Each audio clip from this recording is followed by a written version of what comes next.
What's up guys? Bob Daily Vlogs here. Bale, introducing Z-Hulk. Ito nga pala yung 2023 Z900 SE na big bike ko. Bale, ipapakita ko sa inyo ngayon kung ano na ba yung mga modification na nagawa ko sa kanya. So, samahan niyo ako. Tara!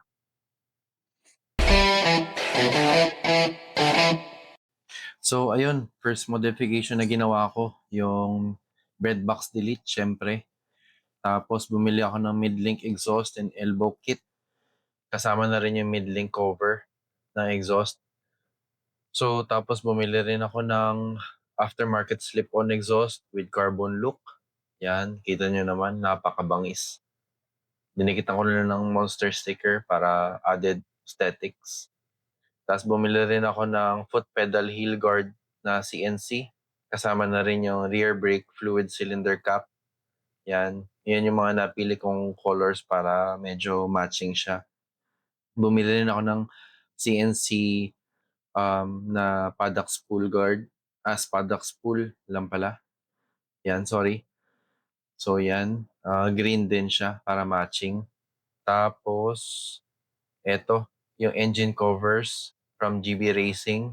Yan, highly recommended yan. Protection yan pag tumamba yung motor. Napaka-importante. And highly recommended talaga siya.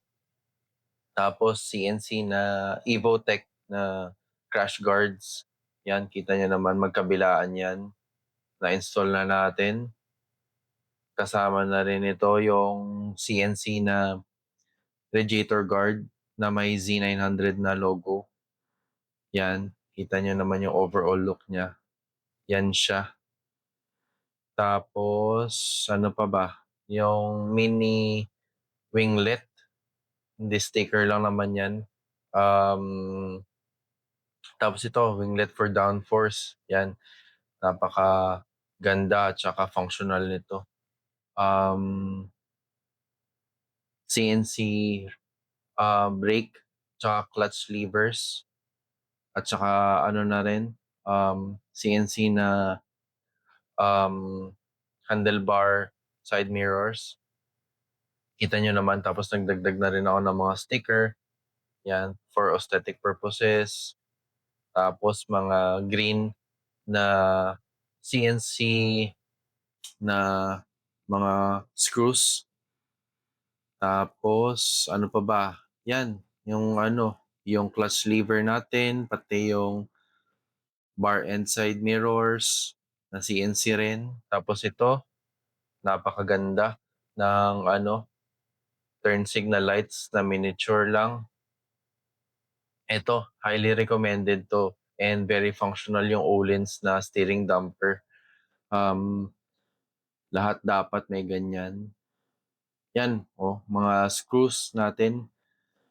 Kinompleto natin yan. Halos lahat nilagyan natin. Tapos ito yung kabilang GB Racing na engine cover. Napaka-functional. Highly recommended. Ito, yung CNC na heel guard. Tapos bumili rin ako ng fender eliminator with plate holder. Tapos pinalitan ko na rin yung turn signal lights, rear turn signal lights. Very minimalist lang siya. Yan, ganda ng overall look niya. Tapos tank pads, syempre, very functional and nakakadagdag na rin sa pogi points ng motor. Yan, kita nyo yan. Napakaganda. Tapos sticker cover sa gas tank, yan, napakaganda.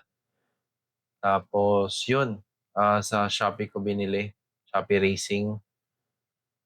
Yan, Z900 logo na tank pad. Tapos yun, so far yun lang naman yung mga nagawa ko na modifications.